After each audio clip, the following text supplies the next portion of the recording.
በስመ አብ ወወልድ ወመንፈስ ቅዱስ አሐዱ አምላክ ሰላም ጤና ያበለይ ክቡራን ክቡራትን ተኸታተልቲ ጽዮን ሚድያ ደህና ደቀኒኻትኩም እግዚአብሔር አምላክና ክሳብ ዛ ሰዓት እዚኣ ስለ ዘብፅሐና ዝኸበረን ዝተመስገነን ይኹን እግዚአብሔር አምላክ ፈቃዱ ኮይኑ ለመዓልቲ ሻድሻይ ክፋል ትምህርቲ ጸሎተ ቅዳሴ ክንቅጽል ኢና ጸሎተ ቅዳሴ ሰማያዊ አምልኮ ኣብ ምድሪ ኢልና ዝጀመርናዮ ትምህርትና መእተዊ ርእስታት ገይርና ቅድሚ ቅዳሴ ምእታው ኣብ ውሽጢ ንቅዳሴ ምድላዋት ዘድልዩ ካህን ዝጽልዮም ጸሎታት ርኢና ካብኡውን ንሕና ከም ህዝቢ እንሳተፈሎም ስታፌታት መበገሲ ዝኾኑ ካብ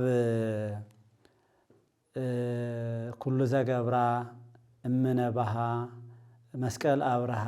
ዝመሳሰሉ እውን በሓደ ርኢና ነርና ቀጥልና መወብእሲ ከም ዘለዎ ኮይኑ ኣብ በዓል 50 ዝበሃል ድማ ሃሌሉያ ዮሴፍ ኒቆዲሞስ ገነዝዎ ለኢየሱስ እናበልና አንቲኡ ትመሰው ወርቅ ክንብል ከለና እውን ኣብኡ ዘሎ ጸሎት ናይቲ ካህን እውን ርኢና ነርና ስለዚ ናይ ሎም መዓልቲ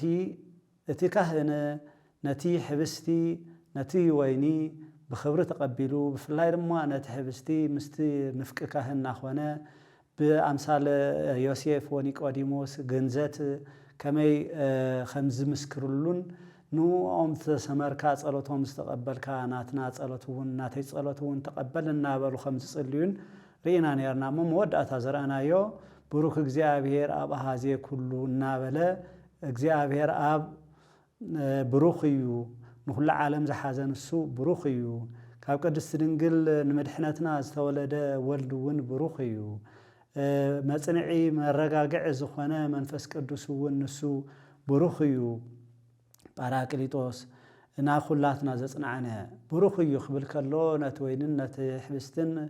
بإيدو خمز بارخ تإيدو جن قدمنا ومستزارمنايو بارخ يصلينا أملاخو حتى تصلت مو بيدت كهن زبارخ مني يلنا እግዚአብሔር انت بارخ دما اتحوستي حقي سغا ክርስቶስ اتوين دما دم ክርስቶስ كم زخون كما ماتيوس ወንጌል ምዕራፍ 26 ካብ 27 ዘሎ ርኢና ናይ መድኃኔ ዓለምና ኢየሱስ ክርስቶስ ቃል ምዃኑ ተመልኪትና ነርና እዚ ምስበለ ድማ መጽኢሉ ቀጽኢሉ ባዕሉ እናጸለየ ጸኒሑ እትካህንውን ምስኡ ትንፍቅ ካህን ብሎ ካልኣይ ካህን ሓገዞ ጸኒሑ ጸልዩ አበዌ ወአሃዌ ላኢሌ ወላኢለ ዝንቱ መስዋዕት ይብል ነቶም ዓበይቲ አቦታተይ ይብል ነቶም መሓዙቱ ዘለውን ካኡና እሹ ዘለውን እውን ኣሕዋተይ ይብል እሞ ካህናቱውን ናኡ ዘሎ ጸሎት ምእመንውን ኩሉ ምንቱ خصلي ጸልዩ አቦታተይን አሕዋተይን ኣብልዕለይን ኣብልዕሊ እዚ መስዋዕት ዝን ጸልዩ ኢሉ ጸሎት ክገብሩሉ በጸሎት ክሕግዝዎ ጸሎት አምላኹ ክሰምዓሉ ምንታን ኣብ ቅድመ አምላኹ ደው ዝብለሉ ጸጋ ክወሃቦ ምንታን ጸልዩለይ ክብል ነረኽቦ እዚውን ከምቲ ደጋጊምና ንብሎ ዘለና ጸሎተ ቅዳሴና መጽሐፍ ቅዱሳዊ እዩ بمنفس قدس مرحيت زتصحف قال እግዚአብሔር استنفاس እግዚአብሔር ዝኾነ ቅዱስ መጽሐፍ መሰረት ዝገበረ እዩ ጸሎትና መንፈስ ቅዱስ ዝመርሖ እዩ ጸሎትና ንእግዚአብሔር ዘብል ጸሎት ዝጽለየሉ ናይቶም ጸሎታት ኩሎም ርእሲ ዝኾነ ጸሎት እዩ ጸሎተ ቅዳሴ ኢና ንብዘለና እሞ ሕዝውን ተመሊስና ና መጽሐፍ ቅዱስና ኢና ክንከይድ ቅዱስ ጳውሎስ نسبر رومي معرف 15 قصر 30 قصاب 32 السو عبي ناي كريستوس حواريا ايو بكريستوس عوعيت بفولي زدنق تأمر ناي كريستوس اقلقالو خوينو كريستوس كمتم حوارياتو غيرو زمهارو زمخورو حواريا زغورو مخانو بمتو مصحفتو ونركبنا ببعلو بقالو قدس باولوس ونركبنا نتم حزبون ንሱ ጨርቁ እናተቆረጸ ፈውሶም ዝኸውን ዝነበረ ንኻልኦት ኣዝዩ ዝተርፍ ጸጋ ዝነበሩ ኣቦ ኸውን ከሎ ነቶም ህዝቡ ግን ንሰብ ሮሚ ኣብ ዝለኣኾ መልእኽቱ ትዝ መልእኽቱ ክዛዝም ከሎ ምዕራፍ 15 قصر 30 خساب 30 كلتن أحواتي يبل كم زهز زبلوا كان تقدس كله أبوي وأهوي ينديزو زلو قدس باولس دما أحواتي يبل بقويتانا بيسوس كريستوسن بفقر منفس قدسن منتاي ناب እግዚአብሔር بصلوت مساكت تقادلو إلمنكم الله إلو بصلوت ناب እግዚአብሔር خقرولو يلمنهم الله اتصلي لك عايبل كابتوم أبي يهودا زلو زي أمنو انت خدحنن اتي أبي يروساليم زوفيو آغير قلوتي دما بتم قدسان قبول كخونن بفقاد እግዚአብሔር بحاقوسنا بخاتكم مسئم سخاتكم انت خعرفنيو النابلة صلوت كقبرلو اتآغير قلوتو دما بقدسان قبول كخون صلوت كقبرلو يلمنهم نريئو لنا قدس باولوس نزي تختيلي تكهنن بقر أبوي وأهوي صليوا لي نعي نزم مسوات زيون قبولو خسمرو እግዚአብሔር صليوا النابله زصل زالو اتكال اي كهن ملس سبيلو اب كندت حزبي خوينو اب كندت حزبي حزب قصلي تصلوت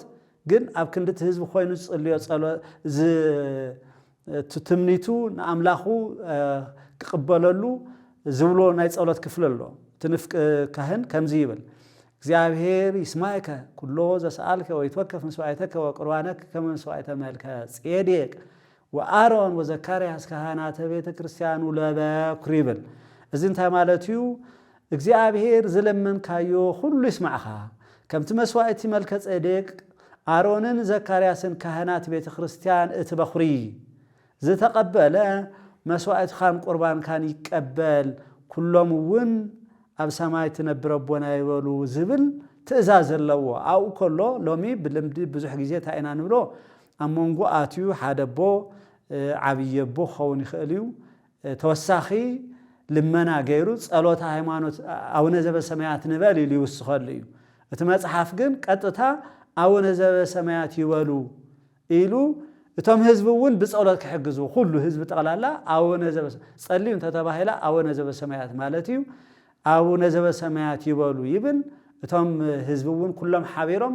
أو نزب السمايات لهم يتصلي بزعبات صليو تمليسنا بستنسو صليو ونكن مسألة زخنا أبزي أجن تقدم زلا نايتو كهن እግዚአብሔር ይስማዕኻ ኩሉ ዝለመን ካየድማ خمتي مسوعة ملك ጼዴቅ አሮንን ዘካርያስን ካህናት ቤተ ክርስቲያን ናይቱ በኹሪ ወድማ እትበኹሪ ዝተቀበለ መስዋዕት ካን ቁርባን ካን ይቀበል ኢሉ ዝጸለየሉ ጸሎት በመጽሐፍ ቅዱስ መንጽር ነርአዮ ጸሎት ማን ይዝበሎ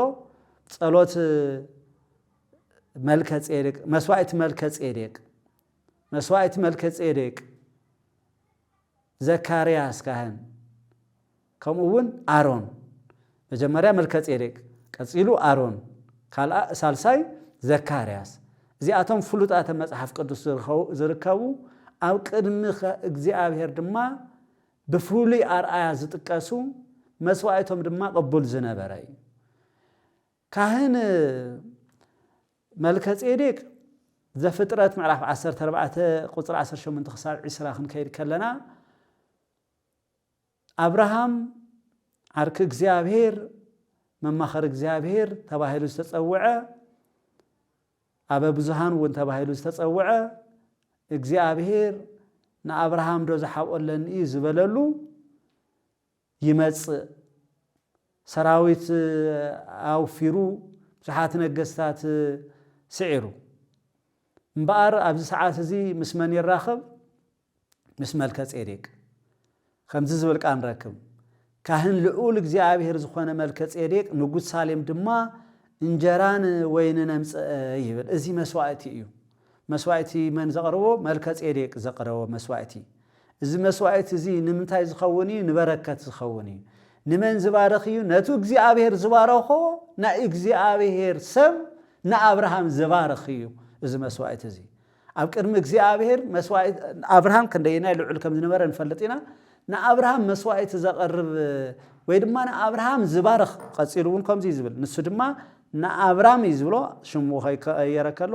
ሰማይን ምድርን ዝፈጠረ ልዑል እግዚአብሔር ይባረኽካ اتنصلأتخ أبيدك أحليفو زهابك لعول እግዚአብሔር كع بروح يكون النابلة بارخو زبلي نا أبراهام زبارخي ملك ጼዴቅ مسواعت ግን እንጀራን ወይንን ገይሩ ወከአብስትን ወይንን ገይሩ خمس قربه أبز مصحف زين ركب እግዚአብሔር ዝقبلو نا أبراهام بركت زترف بارخوت زهبلو سلطانه كهنت زنبرو إذا كهن زي تخكلي هواتو تاريخو بالزرزر أيتصحفلنا حلف كنول كلنا جن عبي برق بوتا تتغيسون رخوه زماري نقص داويتون مزمور 210 قطر 374 أم مزمور 210 قطر 304 كم زي بزبل قال نرخكم بقدمون بمعال تحيلي بقدسان برهان كدم خوخب صباح كاب كرسي ولا الكخا እግዚአብሔር ንስኻ خمس سرعات ملك ጼዴቅ نزل عالم كاهني خا إلو محالة أينسحنون إلو زتنبيو تنبيت الله بجزي زخون نجار اللو جن تي زلاقي زخونا جن نايزل عالم كهننت نايتحادة بحتو زخونا بحتاو ود እግዚአብሔር ودسه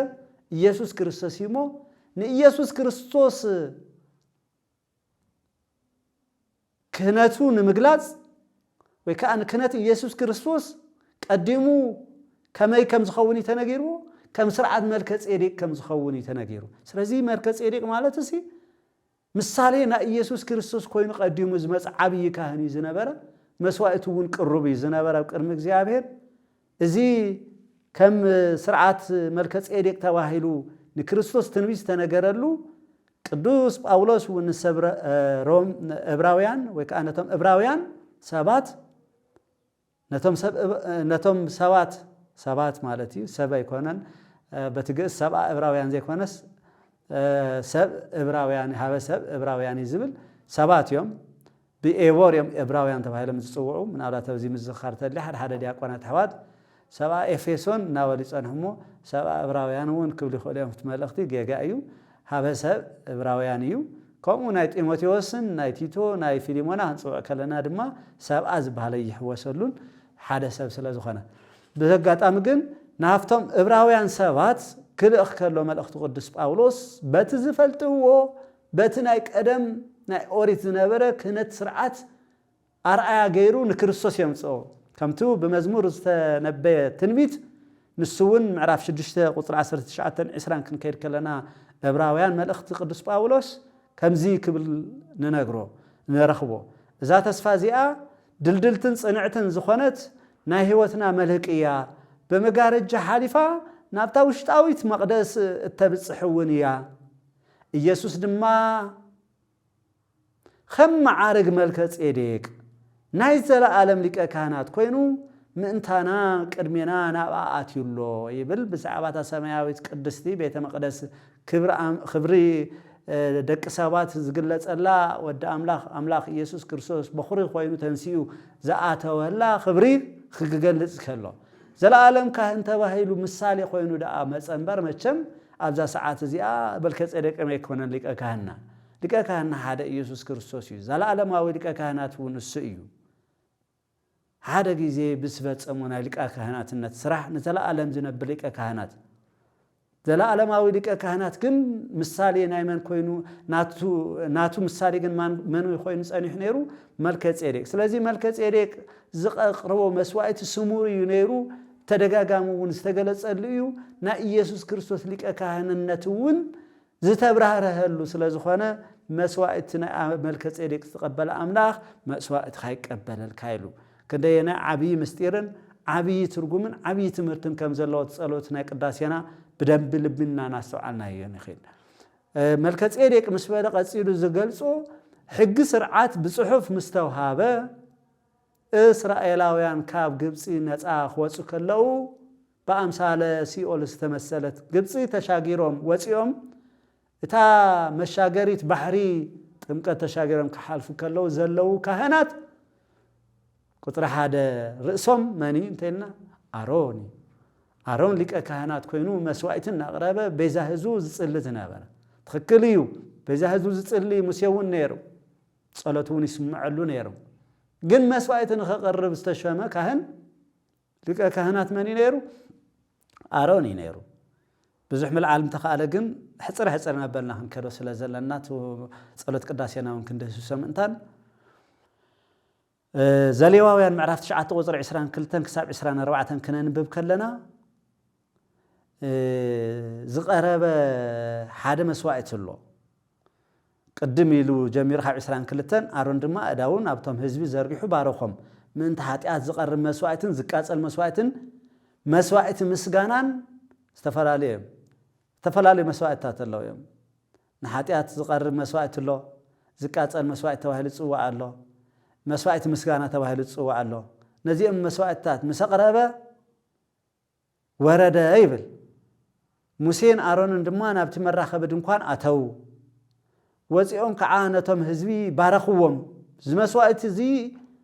نسريت حاتياتيو نمسغانا ايو بحاو تقاصيلو እግዚአብሔር ዝقبلون እዩ ክብር እግዚአብሔር ድማ ንኩሎም እቶም ህዝቢ ተገለጸሎም ሓው ኸዓ ካብ ቅርም እግዚአብሔር ወጽዩ ነቲ ኣብ ልዕሊ በሰውእ ዝነበረ ዝቃጸል መስዋዕትን ነቲ ስብሕታትን በልዖ ኩሎም እቶም ህዝቢ ምስረአዩ ዕልል በሉ ብግንባሮም ተደፊኦም ድማ ሰገዱሉ ይብል ክብርና አምላኽን እግዚአብሔር ይኹን መስዋዕት ናይ መን እዩ ናይ አሮን ክንደዝ ዝኣክል ናይ እግዚአብሔር በረከት ኣብ ቅድሚ እቶም ዝበደሉ ህዝብ እውን ክረአ ዝኽእል በረከት እግዚአብሔር ፍግም ኢሎም ንኽሰግዱ ኣምልኾቶም ንኽፍጽሙ ዝገብር በረከት እግዚአብሔር بمسواعت آرون تجليسو كم مسواعت آرون غير يقبللك زبل صلوت ما تشرش استقطق سماني زكرياس كم نفلطو حديث كيدانينا نرخو تو تمزغيبو زلو تخكلين وريت كهنين غزي 5 سرعات كهنات يزبل افتي لوقاس وانجيلاو صحفلنا كلو معرف حدا قصر 9 13 غنن ون خلينا كم سرعات كهنات يلزمت قدم صحف مصحفو زنبره كهن منيو ملكه صديق صحف حقي صلات مستوهاوم زنبر كهن مبقس مني آروني كم سرعات كهنات مبار عطان كعط انترا بصحو يزبلنا ازي خقرب دمانا بيت مقدس ابزا تولو غزي ملأخ እግዚአብሔር ይተገለጸሉ ملأخ እግዚአብሔር ዝግለጸሉ መቸም ናብ እግዚአብሔር ዝቀረበ ሰብ እቲ ملأخ እግዚአብሔር ንቅጻዕ ስለ ዘይኮነ ዝመጸ በኃጢአቱ ቀስፎ ዘይኮነ መጽዩስ خبسرو يمصي بسراتاو ملأخ اب قدم እግዚአብሔር ደው ዝብል ቅዱስ ገብርኤል እዚዩ ግን ቅድም ይሉ ተገለጸሉ መግለጽ ግን አለው ዘካርያስ ምስበይቱ ምስበዓልት ቤቱ ኤልሳቤጥ ካህን ዘካርያስን ኤልሳቤጥን اب قدم እግዚአብሔር اب قدم ሰባት ይኮንና ነው ዘርና اب قدم እግዚአብሔር بحقن بتእዛዙን ዝጓዓዙ بزين قفا زنبرو تاي نبرو يزبلهم صادقان نبرو تباهل تغليصلهم بزي صدق زي زغواز بحق እግዚአብሔር زغواز بفريها እግዚአብሔር زغواز حقن تزازن እግዚአብሔር زي يفرس حق እግዚአብሔር زي يطحس ካህን ዘካርያስ ولدو ينبرون نخالوت زبصح مسواعت نقربه نسغن زغودله ነገር ነይሩ كم تناي قدس باولس نخالوتنا ترفه نخالوتنا فوسين وعلى خفوسي كاله نبركت ግን نصقاي ግን ተባሂሉ بحاتياتو مخنيات ينبرن مبزحتينا بحاتياتنا مخنيات كون يخل نخالتون زين ترف نبعلنا ون زين خون مسواعتنا وكف سلا زي كون እግዚአብሔር ዝقبلو سلا زي كون كون يخل نايزياتهم كم ينبرن مسواعتهم نق تقبلنا نحلو ولا فتنا نيروم ግን እሱ ولا አይሰኮነንም አይሰዓረምን ካብ መንገድ ሐቅ ካብ መንገድ እግዚአብሔር ፈንተት ክብሉ አይገደደም ሞ ዘካርያስ መስዋዕት ከቅርብ ዕጣን ከቅርብ አትዩ መልአክ እግዚአብሔር ቅዱስ ገብርኤል ድማ መጽዩ እንታይ ዝበሎ ዘካርያስ ጸሎትካ ተሰሚዕልካ እዩሞ አይትፍራህ ዝብል ቃል ኣሎ ዘካርያስ ጸሎትካ ተሰሚዕልካ እዩሞ አይትፍራህ ኣብ ቅድሚ እግዚአብሔር ተሰማዕነት ዘለዎ ጸሎት ኣብ ቅድሚ እግዚአብሔር ተሰማዕነት ተቀባልነት ዘለዎ መስዋዕቲ ናይመን ናይ መልከ ጼዴቅ ናይ አሮን ናይ ዘካርያስ ካህናት ናይመን استملسيلنا ننبا انت ايات بلازيا ካህናተ ቤተ ክርስቲያኑ لا باكر ናይት በخሪ ናይ ቤተ ክርስቲያኑ ካህናት ናይ ዝኾኑ بخر مني زم كهنات زياتهم نايمن كهنات نيرهم نا إكزيابير كهنات نيرهم بفلاي جنسلتو بخر زبال زلو بخري زبل قال نمني تجريسو بزعبا زا بخر زي استوسنا نبلا لبيلنا تنسوا على خوينا زي زقرب زلو مسوائتي كل جزء وانجيلنا سبخ إزقو عزينا لنا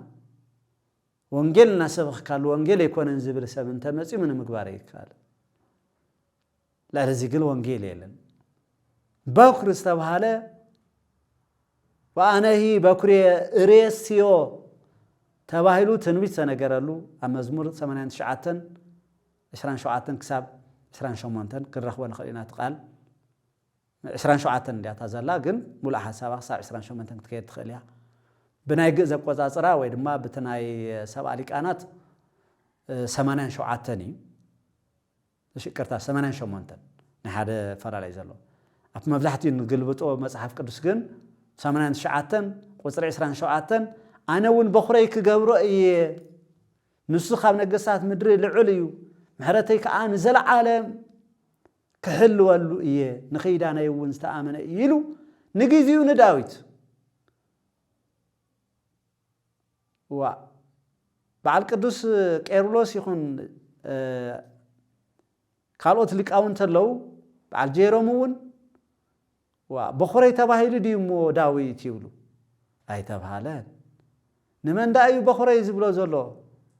نتو قديمو زنبره نتو بخوري زخانه نمن كريستوس نتو بحتاوي ودو زخانه ولد واحد ني يسوع كريستوس زملكاتي زي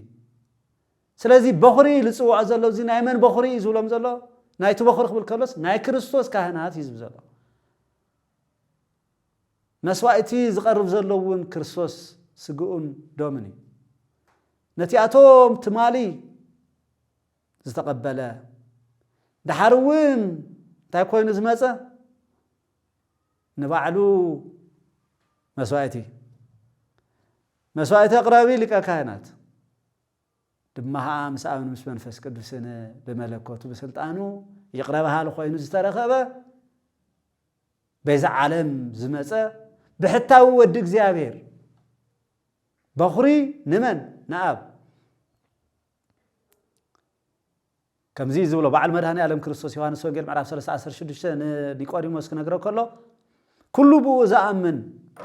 نايزل عالم هيوت من تخرك منبر كيطفس እግዚአብሔር نحد ودو بيزا غيرو خساع زهب كندزي نعالم افقرو يبل نحد ودو حدا يودو ود እግዚአብሔር اب من ولد اتحاده ودو اتو بحتا ودو تبخر ودو عب قرانيو مسقل بيزاين بيزاخان بيزا خلاتنا بيزاخي بيزاخوم بيزا خلاتنا دمو افسيسو سغو قريسو تشنكيرو بيزا اتم حاتياتنياتات كوينو بيزا اتو زطف ادم كوينو حياوا يبغي اتم زقاصولو زنورو ناي ملكጼዴቅ ناي آرون ناي زكرياس مسوائتا زياتهم كلهم تتقليلهم صلالت كوينهم خالفو تامناوي مسوائتي مدهني عالم كريستوس نسو تبحتاوي بخري እግዚአብሔር አብ بخري املاك سموخان بخري ቅድስት ድንግል ማርያም بخري ተሞይቶም ዝነበሩ ተንሲኡ ንختንስኡ መራሒ ዝኾነ እቶም ተህቲሎም ተዋሪዶም ዝነበሩ ደቂ አዳም ኩሎም ልዕል ንኽብሉ ስግኦም ሒዙ ቀዲምዎም በኽሪ ኮይኑ ናብ ሰማያት ልዕል ዝበለ አረገው ሳርያም ጽዮ ይወከጽዋ ሰብሃለሉ ናይዚ አገልገልቲ ይዝብል ዘሎ በኽሪ ማለት ቀዳማይ ማለት ካሎት መጽሐፍትና እነዚህም ዘረጋግጹልና ቅዱስ ጳውሎስ نسب قلاسيس سب زلاخو قدماي ملختو يقرتا حدا ملختي زلو قلاسيس معرف حدا مالتي معرف حدا 15 10 شمونت خنناغر كلنا ويدما خننبب كلنا يوحنس وانجيل معرف حدا مزلو يزمساسلنا قداميو قال ቀዳማ ቃል ወይ ድማ መጀመሪያ ዝነበረ ቃል በመጀመሪያ ነበረ ኢሉ ቃል ንሱ ምስ እግዚአብሔር ነበረ ምስ እግዚአብሔር ነበረ ኢሉ የምጽኦሞ ዘወቱ ኩሉ ኮነ ወዘእንበሊሁ ሰአል ወዘኮነ ወኢምንትኒ ኩሉ ብኡ ኮነ ኩሉ ብኡ ዝኮነ ብኡ ካብ ዝኮነ ወፃኢ ዋላ ሓደ እኳ የለን ዝተፈጠረ ፍጥረት ኩሉ ብኡ ዝተፈጠረ ከም ዝበለሉ ቀዳማዊ ቃል ንምባል እምበር ህዚ ቀዳማ እዩ ማለት እዩ በኩር ዝብል ዘሎ በኩሪ ካብ ቅድስት ድንግል ማርያም በኩር ኮይኑ ምውላዱ ጥራሕ ይኮነ በኩራ ድማ ወለደቶ ዝብል ኣሎ በኩር አብ ከም ዝኾነ ተኸታሊ ይብሉ በኩር ቅድስት ድንግል ማርያም በመዃኑ ተኸታሊ ኣለዎ ማለት አይኮነም ናይዚ በኩሪ እዚ ልዕሊ ኩሉ ከዓ በኩሪ ህያዋን ኮይኑ ወይ ድማ ካብ ሙታን ናይዚ ተንስኡ በኩሪ ኮይኑ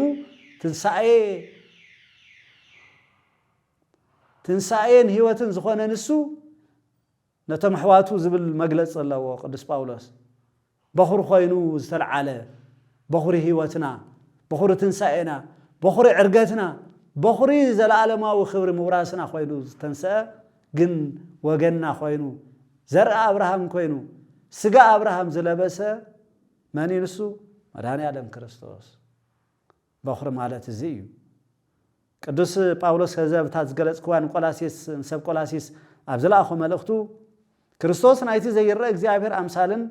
ቅድሚ ኩሉ ፍጥረት በኩርን እዩ ይብል ቅድሚ ኩሉ ፍጥረት በኩርን እዩ ኣብ ሰማያትን ኣብ ምድርን ዘሎ ኩሉ ዝረአን ዘይረአን ሓይልታት ይኹኑ ገዛእቲ ኣሕልቆ ይኹኑ ስልጣናት ኩሎም ብኡ ዝተፈጥሩ እዮም እንታ ናይ ዘፍጥረ ወንጌል ዮሐንስ እዩ እንታንተ ዝበና ቀዳሚ ቃል ኩሎም ብኡ ዝተፈጥሩ እዮም ኩሉ ብኡን እዩ ዝተፈጥረ ይብል ንሱ ከዓ ቅድሚ ኩሉ ፍጥረት ዝነበረ እዩ ኩሉ ጸኒዑ ዝቆመውን ብኡ እዩ ንሱ ናይታ ሰብነቱ ዝኾነት ቤተ ክርስቲያን ርእሲ እዩ እምበኣር ናይዛ ርእሲ ዝኾነላ ሰብነቱ ዝኾነት ቤተ ክርስቲያን ካህናት እዩ ዝብል ዘሎ ንሱ በኩር ንብሎ ዘለና ርእሳ ዝኾነላ ቤተ ክርስቲያን ናይዚኣ አገልገልቲ ናይ ዝኾኑ ናይ ካልኦት እውን ቅዱሳን ካህናት መስዋዕት ዝተቀበለ ናትካ መስዋዕት ይቀበለልካ እዩ ዝነበረ ጸሎት እሞ ታበኩር ትብል ስለ ዝኾነ ሒዝና ዘለና በኩሉ ነገር ይብል ቀዳማይ ምእንቲ ክኸውን ንሱ መጀመርታ ካሙታት እውን በኩር እዩ ቀዳማይ ንሱ እዩ ሕዚ ድማ ካሙታን እውን በኩር እዩ ኢሉ እቲ ንሞት ስዒሩ ዝተንሰአ ክርስቶስ በኩሪ ናይ አቦ ጥራሕ ዘይኮነ በኩሪ ናይ አዲ ጥራሕ ዘይኮነስ በኩሪ ናትና እውን ኮይኑ ንሕና ሰባት እንዲና ሰብ ኮይኑ እስራት ዲያብሎስ ኩሉ በጣጢሱ ብስና መቃብር ስዒሩ ተዓጺ ዝነበረ በር መንግስተ ሰማያት ከፊቱ ዳግም ህይወት ክንገብር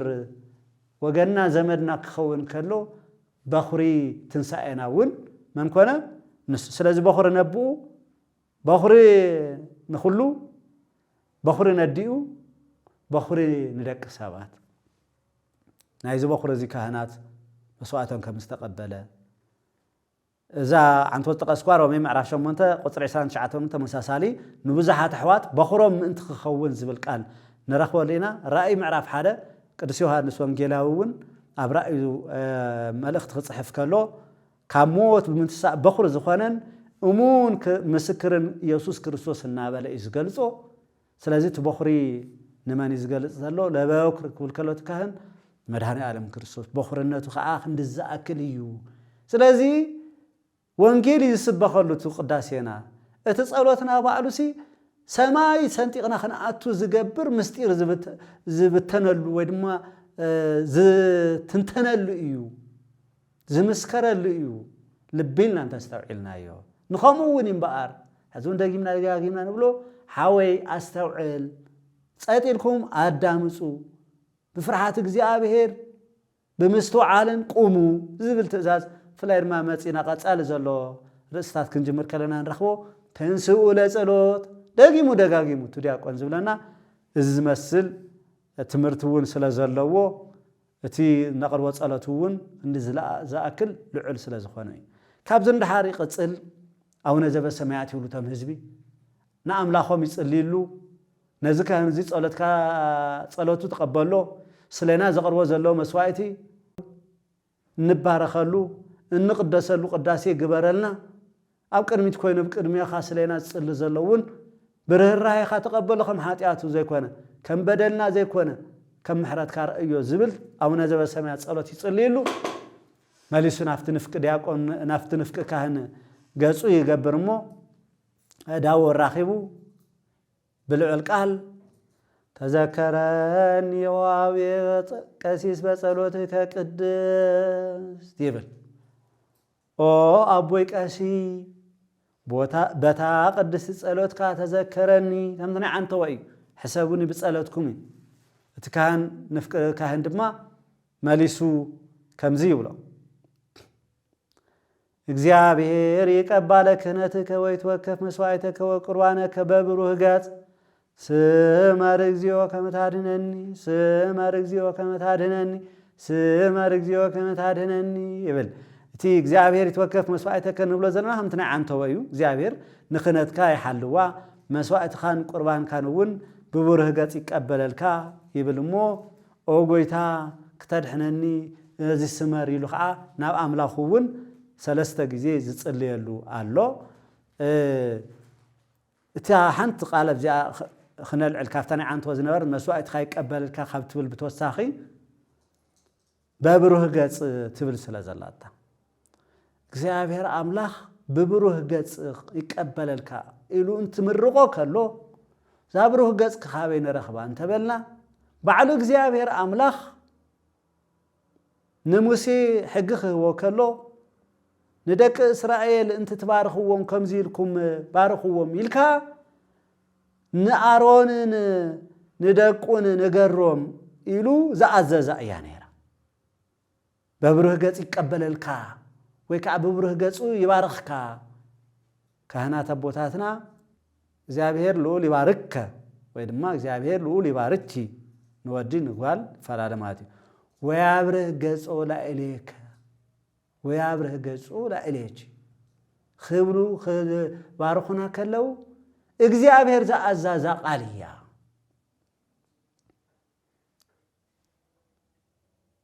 እግዚአብሔር ዘአዛዛ ቃልያ እግዚአብሔር ይፍታሕካውን ኣብ ምድሪ ዝፈታሕኩምዎ ኣብ ሰማይ ዝተፈትሐ ይኹን ስለዝበለ ክርስቶስ እዩ እትፈታሕ መን እዩ እግዚአብሔር እዩ እቲ ቀዳሲ መን እዩ እቲ ይቅረ ባሃሊ መን እዩ እቲ ባራኺ መን እዩ እግዚአብሔር እዩ ብኸመይ ዝበለ በብሩህ ገጽ እግዚአብሔር ንኸጥፎም ገጽ ወይ ድማ ዓይንቱ ናፍቶም ኃጢአተኛታት ገይሩ ዝብል ቃል እውን ንረክብ ኢና ገጽ ግን ብሩህ ገጽ ክኸውን ከሎ ግን ናይ ምንታይ ገጽ እዩ ናይ ምሕረት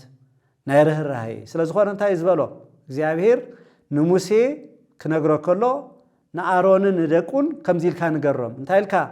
እግዚአብሔር ገጹ የብርህልካ ይራህርህልካ እውን እግዚአብሔር ገጹ ይምለሰልካ ሰላም ድማ ይሃብካ ከምዚ ገይሮም ስመይ ኣብ ልዕሊ ደቂ እስራኤል የንብሩ ኣነ እውን ክባርኾም እየ ይብል ስለዚ ኣብ ደቂ ሰባት እግዚአብሔር ይባርኽካ ይሓልኻ እግዚአብሔር ገጹ የብርህልካ ይራህርህልካ እውን እግዚአብሔር ገጹ ይምለሰልካ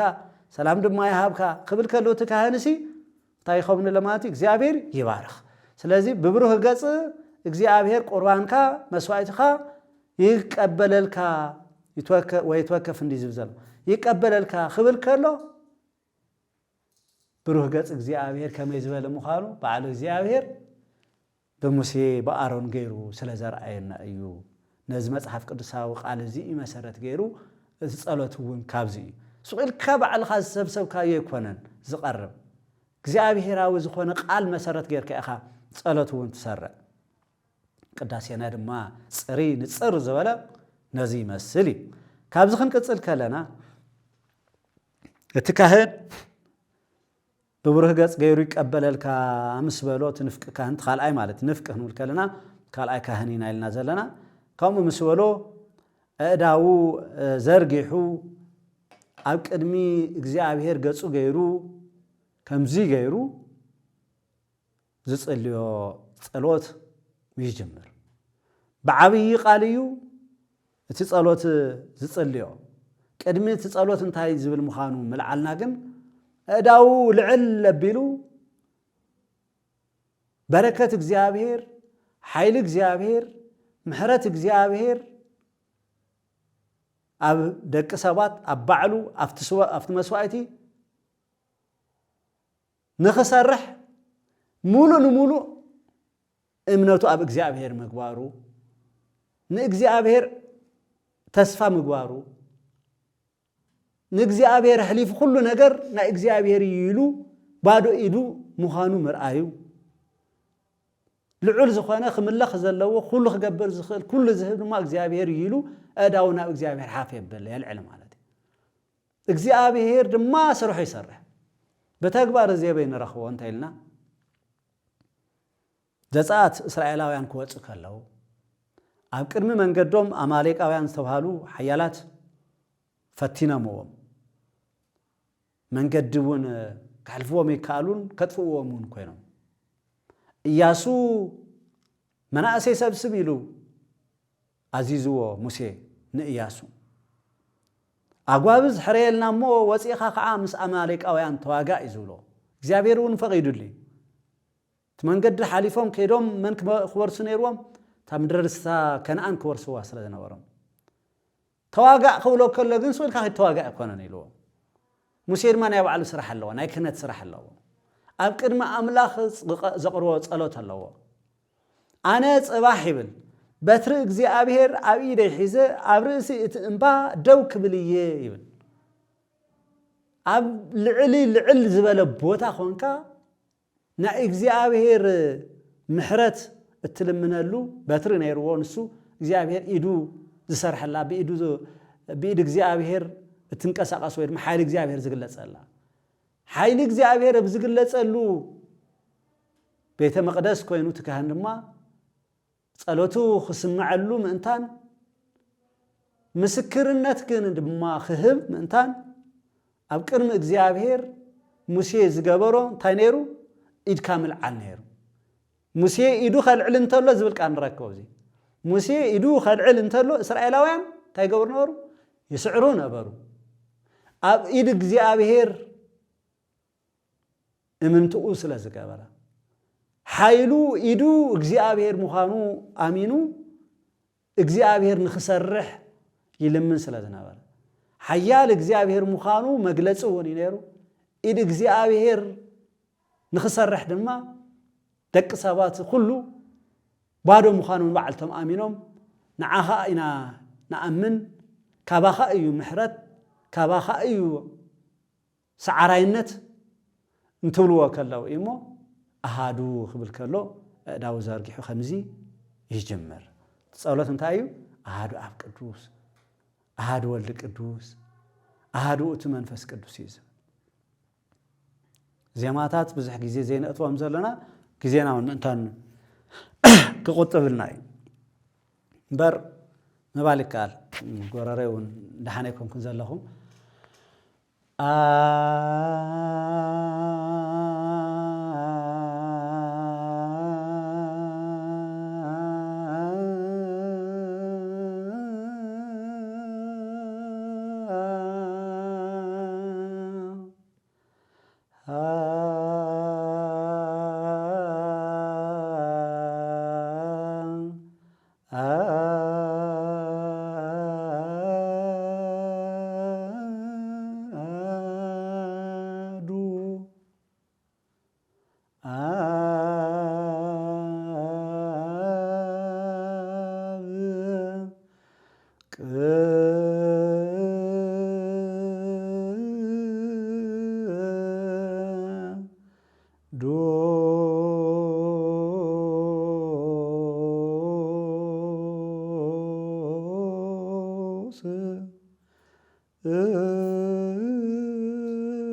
يبل يكرتا غوراري صباي كونكم زلخو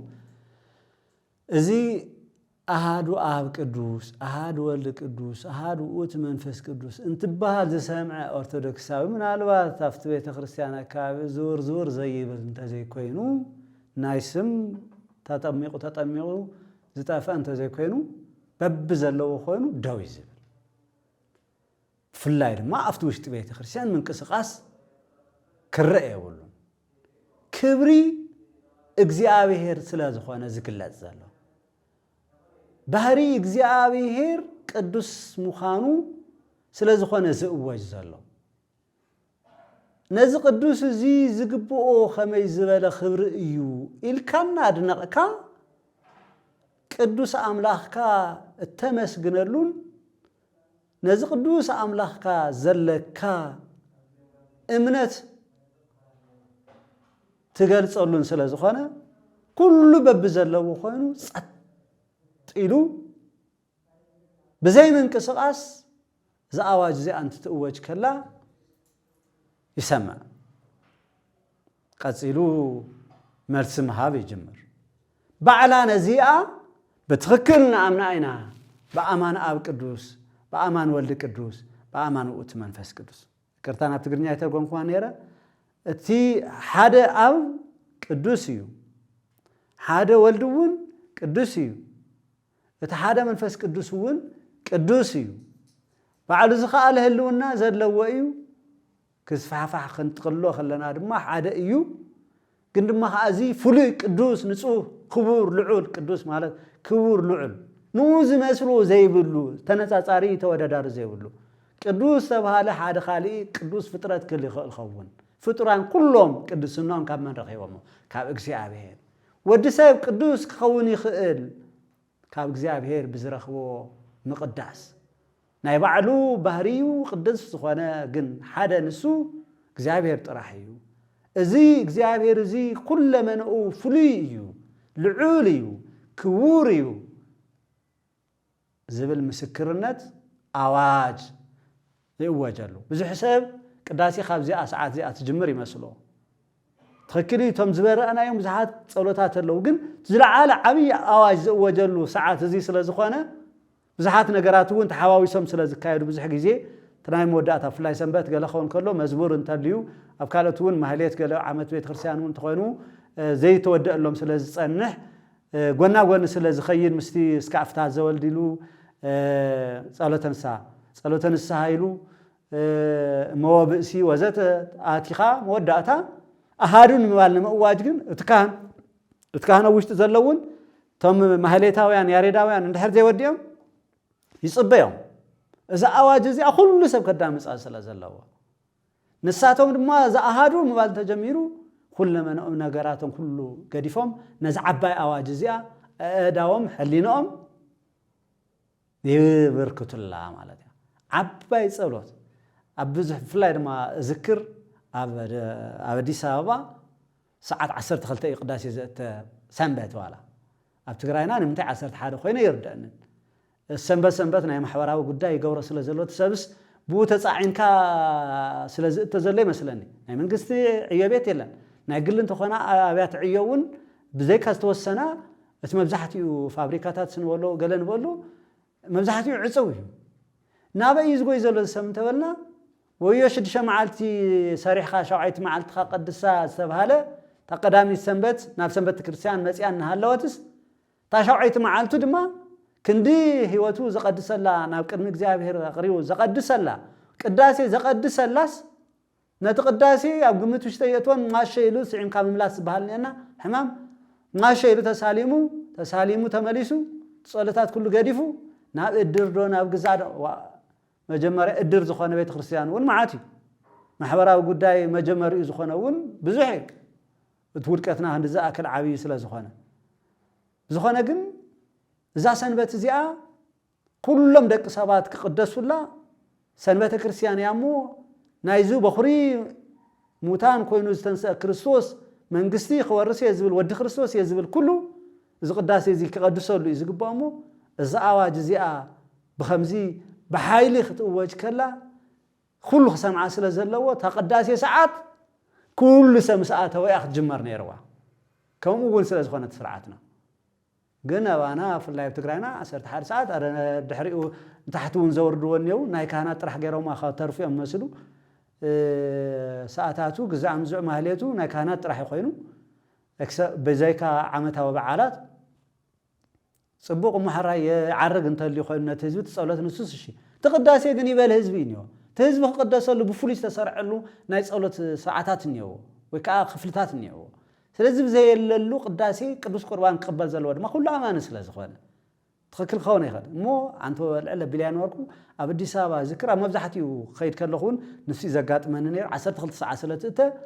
12 ሰዓት አሃዱ ኸይተባሃለት ከአቷ ምእንታን ዘን አምበይት ሽማግሌታት ህዳታት ክጓያ ዝክር አባና ምናልባት ተአምረ ማርያም ختنበብ ይዝጓያ መስለን ነርቱ ቀደም ናይሎም ወለደስ ኩሉ ገዲፍ ወይ تناي قدم سبنا تا أوجزنا وأسرنا سلزنا نافرحت ساعات يقوليمو تأمر مريم تنيبات بالكلا قالي كده نفس حياة يقول قالي دما تأمر مريم تنيبات له يبتن تقداسيس تبتنوا تبر عينة أواج مثل لازم يوصلوا بزح قالون كيكاريه قال له بزخنا جن إذا تملكت كلون تأيخ بالدليل أهادو خيتب حالت من تان كأطوات ديتات كجوايا ملكت دسيب لك كارما تعبي أواج أفتقدس بوتا خونكا كتقدس له من تان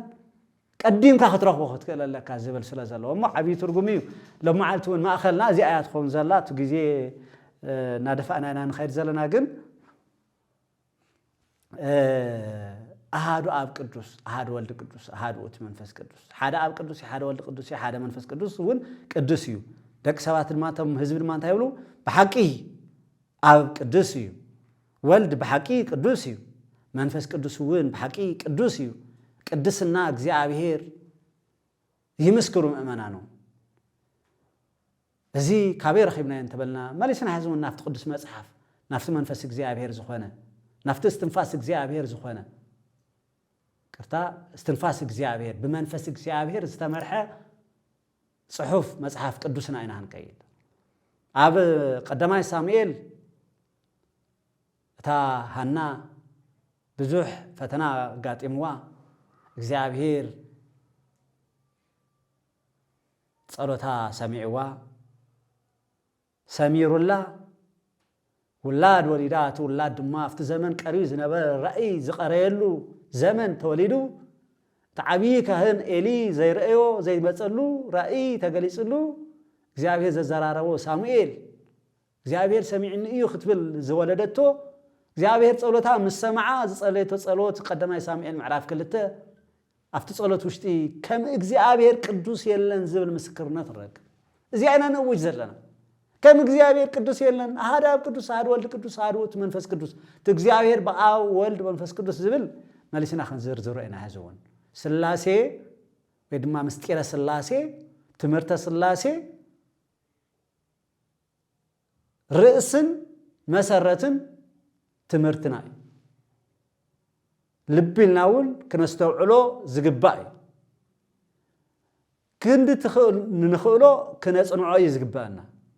ملينا خنمرمرو نخل ولا حدا كواس زمرمور يلن እግዚአብሔር بزغلصلنا ግን ክንትንትኖ አይነ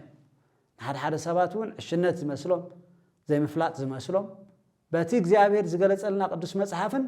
ሊቃውንትና ብዘብርሁልናን ክንምስክሮ ዘለና መሰረተ እምነት ትምርትና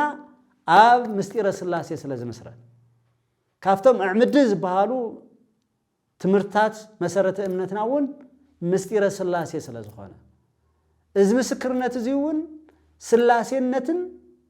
ወይ ድማ ይቅርታ ስላሴን ቅድስና እግዚአብሔርን ገሊጽ እዩ አውጁ ዝጅምር ዘሎ ተካን ሞ ዛ አደዚያ አንታይ በለት ሃና እመሳሙኤል كم እግዚአብሔር ቅዱስ የለን በዘይካኻ ኻሊ የለን እሞ ከም አምላኽና ዝበለ ኾኽዓ የለን ኢላ ዘይናወጽ ዘይንቀሳቀስ ጽኑዕ ዝኾነ ኣብ ልዕሊኡ እንተወደቁ ክስበሩ እንተዘይኮይኖም ከቅንስዎን ከላዓልዎን ከንቀሳቀስዎን ዘይከኣሎም በኻሊ ገላልጻቶም ፈላስፋታት ብዙሕ ጊዜ unmovable mover ዝብልዎ كان كساقسوا زي كال ንኹሉ ግን ዝዝውር ዘዘዋውር ኮኺ ጽኑዕ ፍሉይ ቅዱስ ንሱ ጥራሕ እዩ ኢላ ዝበለቶ ቅዱስ ኣሃድ ኣብ ቅዱስ ኣሃድ ወልድ ቅዱስ ኣሃድ ውእቱ መንፈስ ቅዱስ ዝዓዋጅ ዚና ንእውይ ዘለና እሳ እዚ እግዚአብሔር ዝገበረላ ክትሓስብ ከላ ከምዚ እንትትብል እግዚአብሔር እውን ግን ንሙሴ ቀዲሙ ዝተናገሮ ከምኡ እዩ ዝነበረ ዘሌዋውያን ምዕራፍ 19 ቁጽር 2 ንኹሎም ማሕበር ደቂ እስራኤል ከምዚ በሎም ይብል ንኹሎም ማሕበር ደቂ እስራኤል ከምዚ በሎም ኣነ እግዚአብሔር አምላክኩም ቅዱስ እየሞ ንስኻትኩም እውን ቅዱሳን ኮኑ እግዚአብሔር ቅዱስ ምዃኑ ባዕሉ እውን ገሊጹልና እዩ ግን ቅዱስ ኢኻ ንጹህ ኢኻ ክቡር ኢኻ ክንብል ከለና ኣብዚ ውሽጢ ምስክርነት እዚ ቀድሰና እውን ኣለዎ እዩ ነብሰይ ኣብ ቅድሚ ቅዱስ ይኽደውልክ ዘለኺ በደልክ እመን ኢልካ ንስሓ ምእታው እውን ኣለዎ እዩ እዚ ቅዱስ ቅዱስ እዚ ናይ ቅዱሳን መላእክት ከምቲ ርእስና እውን ሰማያዊ ኣምልኮ ኣብ ምድሪ ሞ ሰማያውያን ቅዱሳን ኩሎም ቅዱስ ቅዱስ ዝብልዎ ቅዱስ ዝኾነ ኣምላኽ ኣብ ቅድሚኡ ኮንኪ ቅዱስ ንኽትብል ዝበቃዕ ነብሰይ ህይወትኪ ኣብዚ ንኽተንብርዮ በዚ ቅድስና እዚ ንኽትመላለሲ ናይ ትማሊ በደልኪ ኣሚንኪ ንጽባሕ ግን ንኸይትሰርሒ ጨክኒ ኢልና ንነብስና እውን ቅድስና እግዚአብሔር ንሕና እውን ናቱ ዝኾንና ቅዱሳን ክንከውን ከም ዘለና ብደንብ ጌርና ክንነግራ ክንወቕሳ ክነምህራን ምእንታን ንኣዋጅ ንኣምልኾና መግለጺ ንንስሓና ንምስጋና ንኽንቅደሰሉ እውን ኣሃድ ኣብ ቅዱስ ኣሃድ ወልድ ቅዱስ ይበሃል በኣማን ኣብ ቅዱስ በኣማን ወልድ ቅዱስ በኣማን ውእቱ መንፈስ ቅዱስ ኢልና እውን ንምልስ እስቲ ካብ ጀመርናዮ እቲ ምስጢረ ሥላሴ እቱ ንበሎ እዚ ቅዱስ ዝኾነ ኣምላኽ ክቅደስ ከም ዘለዎ እቶም ንባዕሎም ዘቀድሱ ብእግዚአብሔር ዝተቀደሱ እውን ኩሉ ግዜ ቅዱስ ቅዱስ ክብልዎ ከም ዘለዎም ኣቱም ቅዱሳን ንእግዚአብሔር ዘምሩ ንመዘከርታ ቅዱስኑ ድማ ኣመስግኑ ኢሉ ዳዊት ኣብ መዝሙር 30 ቁጽር 4 ኣውጅሎ ንእግዚአብሔር ኣመስግንዎ ንእግዚአብሔር ዘክርዎ ንመዘከርታ ቅዱስኑ እውን ኣመስግኑ ተባሂሉ ስለዚ ነዚ መዘከርታ ቅዱስኑ ንኡን ብምስጋን ንባዕልና እውን ክንቅደሰሉ ኣሃድ ኣብ ቅዱስ ኣሃድ ወልድ ቅዱስ ኣሃድ ውእቱ መንፈስ ቅዱስ ንብል ኣለና ከም ዘሎ ኮይኑ እዚ ቅድስና እዚ ከምቲ ንጉስ ዳዊት ዝበሎ እቶም መላእክት እውን ግን ቅዱስ ቅዱስ እናበሉ ከም ዘመስግንዎ ድሕሪ ዳዊት ድሕሪ 200 ገለን ዓመት ዝመፀ ነቢይ ኢሳይያስ ኣብ ሰማይ ዘሎ ክብሪ ዙፋን ተገሊጹሉ እግዚአብሔር ኣብ በሪኽ ቦታ ኣብ ልዕል ዝበለ ዙፋን ተቐሚጡ ዘፈር ልብሱ ድማ ነቲ ቤተ መቅደስ መሊእዎ ተመልከቶ ቤተ መቅደስ ቅድስና እግዚአብሔር ዝግለጸሉ ኣብዚ ምድሪ ዘሎ ቤተ መቅደስ ቅድስና እግዚአብሔር ዝተገለጸሉ ነቶም ቅዱሳኑ ዝተገለጸ ብራእይ እምበር ዝተፈለየት ቦታ ዝተቀደሰት ናይ እግዚአብሔር መቐመጢት ማለት ኣይኮነትን ኣብ ሓንቲ ቦታ እግዚአብሔር ስለ ዘይወሰን ሙሉእ በኩለሄ ስለ ዝኾነ እግዚአብሔር ንሕና ግን ደቂ ሰባት ኣብ ዝተወሰነ ቦታ ነቲ ኩሉ ቦታ ዝመልአ ቅዱስ ዝኾነ እግዚአብሔር ብፍሉይ ክነመስግነሉ ቤተ መቅደስ ስለ ዘለና ኣብ ቤተ መቅደስ ዝፍጸም ተግባር እቶም መላእክት ኣብ ሰማይ ዝፍጽምዎ ምዃኑ ንምዝኽኻር ኢና ኣብ ቤተ መቅደስ ሱራፌል ኪሩቤል ዝተግበርዎ ስራሕ ነቢይ ኢሳይያስ ምዕራፍ 6 ካብ ቁጽር 1 ክሳብ ቁጽር 3 ትኽቡር ቤተ መቅደስ ብኸመይ ዝበለ ምስጋና ከም ዝተመልአ ክነግረና ከሎ ሓደ ንሓደ ከዓ ብዓብይ ድምፂ ዓዊል ይበል እንዲተባሂል ተዓንቶ ትካህን ኣሃድ ኣብ ቅዱስ ክብል ከሎሲ ድምፁ ዓወቢሉ ድምፁ አልዕል ለቢሉ ይመስክር እንዲተባሂሉ በዜማ በደስ ዝብል ያሬዳዊ ጥዑም ዜማ ገይሩ ዘመስግን ትካህን እቶም መላእክት እውን ሓደ ንሓደ ንባዕሎም ትምስክርነት ቅዱስ ቅዱስ ቅዱስ ጎይታ ሰራዊት እግዚአብሔር ኩላ ምድሪ ከዓ ብኽብሩ መሊኣ ኣላ ምስክርነት ቅድስና ልዕልና እግዚአብሔር እቶም ካህናት ምድሪ ዘለው ምስትምእመኖም ከምዚ ክብሉ ከለውሲ እቶም ኣብ ሰማይ ዘለው መላእክት እውን ነንባዕሎም ከምዚ እናበሉ እዮም ንእግዚአብሔር ዘመስግንዎ ንከምዚ ኢና ተብ ሰማያዊ ዘሎ ኣምልኾ ስርዓትና ኣብዚ ንፍጽም ዘለና ነታ ሰማያዊት ኣምልኾ ዘለዓለማዊ ክብሪ ምስ መላእክት ቅዱስ ቅዱስ እናበልና እንነብረላ ኢና ኣብዚ ምድሪ እዚ ንለማመዳ ዘለና ንኸምይ ድማ ኣምሳለ ኢየሩሳሌም ሰማያዊት እናበልና ነዛ ቤተ መቅደስና ነዛ ቤተ ክርስቲያንና ብዘላ እንገልጻ ሞኸዳ أبزي خويننا مزخل بدلنا تاسو تافي بيت مقدس ناي سماي كابت ملكتنا يا بقى أجرنا محلاف ده تحش الناس وزينا مخال أو خان كون مصاخ مزل تدقق مثل زرعنا يوم سلازوا جناي إخواتي أديتات أبوتات حات كل خاتكم لازق على السماء زلهم قداسي أنا عند الزاكل سرافيل شربيلنا تنقطقط وزمسكن ومسغانا زلوا وأيو ناتاتهم كبرينا نقوانات أفزلنا أبز مدر كلنا كي تجبأنا إجابير روح محارس لزخنا نقصل تمسسال زخنا إذا إجابير قدس ناته وحال إذا قلت إجابير أبي تجلس بعض سلستنا كنا مسألة لزخنا وأزيد أما حدا دي خمن غيركم سلاسي تبلو زلهم إلهم نخقاو من نزفتنو سلاسي زي أمنو سلاسي ماله سلستنا أملاخ سلاسي أملاخ زي أمنو هايم تيخمو دحري نكيا قواي وزاد إلهم كاجوار برز فتون النياو بخالي قرات أسمع إلهيان ولا ونقل صامينا تخكر كلهم اسمع إلهيان ديم ذاكي يعقوب كوينو مون كلو ويوم ذاكي إسحاق كوينو مون كلو ويوم كاوص أزلو زاقتاتون كلو ويوم بزمان بزخنا جنب وصل زقلاتي موزياتهم تايم زولنا سلاسي بيلولنا قالوا تون دحار أريوس تختلهم زمسؤون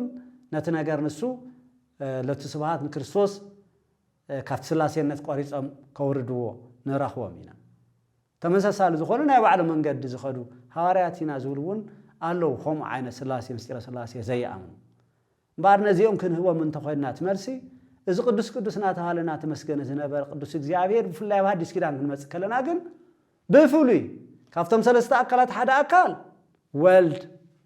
ساب كوينو كاب قدس تدنجل مريم تولدو ني أقلقلوس جمر الله وقت بسيحا نواب أقول إجابير زيادة هاتيات عالم تباهلو تمسكير له بقدس يوحنس متمك أفتح بحر يردانوس كوينو ناتنا داقم مولاد انت قدس بحر يردانوس مستتمقه زبلك أن ركب ماتيوس وانجيل نعرف سلسة وصل 10 شعاتن يسوس مستتمقه شعو خاب سماء وصه يقرتا يسوس مستتمقه شعو خما يوصه انه خا سماء تخفته منفس እግዚአብሔር ድማ خمرغبي ወሪዱ ስለዚህ ኢየሱስ ሰብ ኮይኑ እንትጥመቅ ከሎ መንፈስ እግዚአብሔር መንፈስ ቅዱስ برغبي أمثال انتورد كله سالسا أكل يدلنا يرمو نسو ترغبي مات يولعلي انتقمات إنه دما بوز تحقوس كزفوتو ودي يزبل دمسي كاب سماي مسح ودي يزبل أبو دما كاب سماي دمسو فنوا لا أخا أقاوحا أقالحا سلازي أولون فسكدو سوزيدة ترخيبهم أفتنحنا هيوات نرخبلو داقم نولدلو دك سقا خوينا تريفنا نيرنا مو دك منفس እግዚአብሔር بو هيوات النتدما هيوات هيوان نخنكون دك እግዚአብሔር بمخان دما نا እግዚአብሔር رستن خنورس تتعاصي زنبره بر دما غاحيلو تخفتلنا بكريستوس مس እግዚአብሔር نخناتو مستيره قروا مستيره طمقات انت سرعنا ساعات اتحاد قدوس ناتفاله ثلاثه غزي لكعيو احد قدوس احد ولد قدوس احد منفس قدوس ثلاثه غزي قدوس افتا نبي إساياس رأيا اون قدوس نظام ثلاثه اكلات يوم قدوس ناول ግን ሓደ እግዚአብሔር ጎይታ እግዚአብሔር ናውል ጽውዕዎ ዘለው ነዚያ አሃዳ ቅዱስ አሃድ ወልድ ቅዱስ አብ ወልድ መንፈስ ቅዱስ ድማ ኣብዚ ባሕረ ጥምቀት እዚውን ኣብ ዮርዳኖስ ተረኺቦም ጎይታ ኢየሱስ ክርስቶስ እንትቅድሰና ከሎ ወይ ድማ ጥምቀት እንትባርኸልና ከምዝ ተረኸው ጎይታ ኢየሱስ ክርስቶስ በዛ ሁላትና ኮይኑ መስዋዕት ኮይኑ ቀሪቡ ህይወት ይውና አብ ቅዱስ ወልድ ቅዱስ መንፈስ ቅዱስ إلنا مسكرنات يبنا بأواج نعلمنا مسكرنا نبعلنا نهوتنا ونا مرمرنا نجزابير ونا مسكرنا قداسي نلمنا لصلات وكا مقداس كن قداس نجمر لصلات صلاه قداسي ذا أواج زي وجل مستير سلاسي نا مسكرنا صلات ونا نقربلو املاخنا ونا مسكنا ليو بعد مستير سلاسي زي بأبول ونسكد سمات مقوم يلو غيتا خم تزاربه حوارياتون باستفلاليه ملكوعنا آب ንወልድ መንፈስ ቅዱስ ገሊጾምዎም እዮም ስላሴ ትብል ቃል ጥራሕ ኣይኮነትን ትጽቢት ትግበር ሰለስቲኦም ኣካላት ተጸዊዖም ዶ እወ ሓደ ኣምላኽ ከተባሂሉ ዶ እወ ስላሴ ኣብ ሓደ ኣምላኽነት እምበር እዚኣ እያ ስላሴ ዝብል ቃል ምጥቃም ናይ ግድና ይክኸውነን እዩ ግን ቶም ሰለስተ ኣካላት ከለዉ ዶ ናይዞም ሰለስተ ኣካላት ህልውና ከም ዘለዎ ኮይኑ ሓደ ኣምላኽ ከዲና ንብሎ እወ መጽሓፍና እውን ብሰፊሑ ስለ ዝብሉና ስለዝኾነ ኣብ ወልድ መንፈስ ቅዱስ ክንብል ከለናሲ بتنبيت تنجرة بملاحة تمسجنة بخريستوس تجلس استبرهرها بعلتهم وانتجلس أمزرا خمنا يوم يوحنس وانجيلاويون يكرتا يوحنس متبقون زجلس لنا زمسكر لنا وانجيلاويانون زصحافلنا سلازخوانا أيو حواريات كنت يقولوا حدا خلعل قدوس باولوس نسب كورنثوس أبزل أخو ملختو نعرف 10 تغزازم كله ጸጋው ጌታና ኢየሱስ ክርስቶስን ፍቅር እግዚአብሔር አብን ሕብረት መንፈስ ቅዱስን ምስኩልኻትኩም ይሁን ኢሉ በአብ ወልድ መንፈስ ቅዱስ ከባርኾም ክምርቆም ንረኽቦ በአብ ወልድ መንፈስ ቅዱስ ጸሎትና ንጅምር በአብ ወልድ መንፈስ ቅዱስ ድማ ስብሐት ለአብ ወልድ መንፈስ ቅዱስ ኢልና ጸሎትና ንዛዝም ራእይ ዮሐንስ እውን ክርከለና ዛ ቅዱስ ነቢይ ኢሳይያስ ቅድሚ 700 ገለን ዓመት ዝረአያ ሪኡ ቅዱስ ዮሐንስ አብራእዩ ከምዚ ነግረና እቲ ዝነበሮ ቅድሚ ጎይታ ምውላድ ቅድሚ 700 ዓመት ቅዱስ ዮሐንስ ድማ አብራእዩ ዝረአዩ ቅድሚ ድሕሪ ጎይታስ 100 ዓመት አካባቢ ድሕሪ ጎይታ ልደት ተመሳሳሊ ግን ሪኦም እቶም ኣርባዕተ እንስሳን ነፍሲ ወከፎም ሸሽድሽተ ኣኽናፍ ኣለዎም ብዝሪኦምን ብውሽጣቶምን ኣዒንቲ ዝመልኦም እዮም ለይትን መዓልትን ድማ ቅዱስ ቅዱስ ቅዱስ ሁሉ ዝኽእል እግዚአብሔር አምላኽ ዝነበረን ዘሎን ዝመጽእን ካብ ምባል ኣይቋርጹን ዘይቋረጽ ጸሎት ቅዱሳን ጸሎት መላእክቲ ስራፌል ቹርቤል ኣብ ቅድሚ እግዚአብሔር ናይ ዘለው እንታይ ዝብል እዩ ቅዱስ ቅዱስ ቅዱስ ኩሉ ዝኽእል እግዚአብሔር አምላኽ እናበልካ መመስገን ናታቶም ኢና ንሳተፍ ዘለና ሳቶም ብዘይ ምቁራጽ ቅዱስ ቅዱስ ይብሉ نحن أول من قصة أملاك نورث أسفان نقبر نزل عالم قدس قدس ناخذ نبر أبسن بتر حتى رخيمنا هذا قدس هذا ولد قدس كل كله اتكهن بأمان أو قدس بأمان ولد قدس بأمان وقت منفس قدس لنا بدها مستوم مسجان نمتى إذا خبرنا مستم سماويان سماو خبر نورث النحس مننا ندلن كابقنا نعي نعخا نعخي نعخم نخلاتنا زملكتي زحت زي حواتي وقناتي أبوتاتي أمستي رسول الله صلى الله عليه وسلم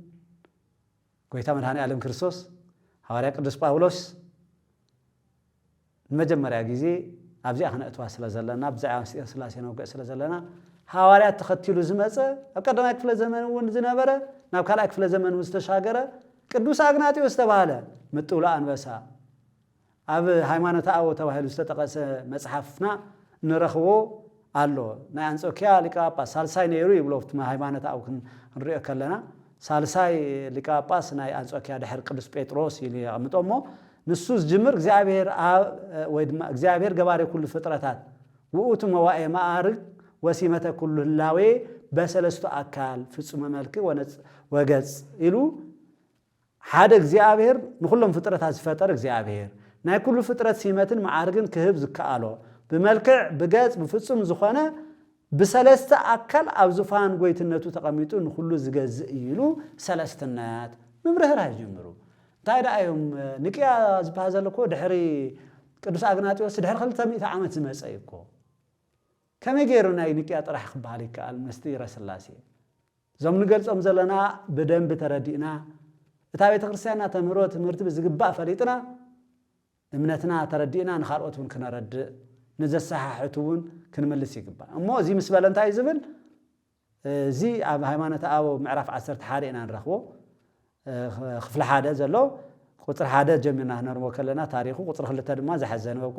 ቁጥር 5 ከይድ ከለና ድማ ነአምን ከመአብ በወልድ ወበመንፈስ ቅዱስ ወወልድ በአብ ወበመንፈስ ቅዱስ ወመንፈስ ቅዱስ በአብ ወበወልድ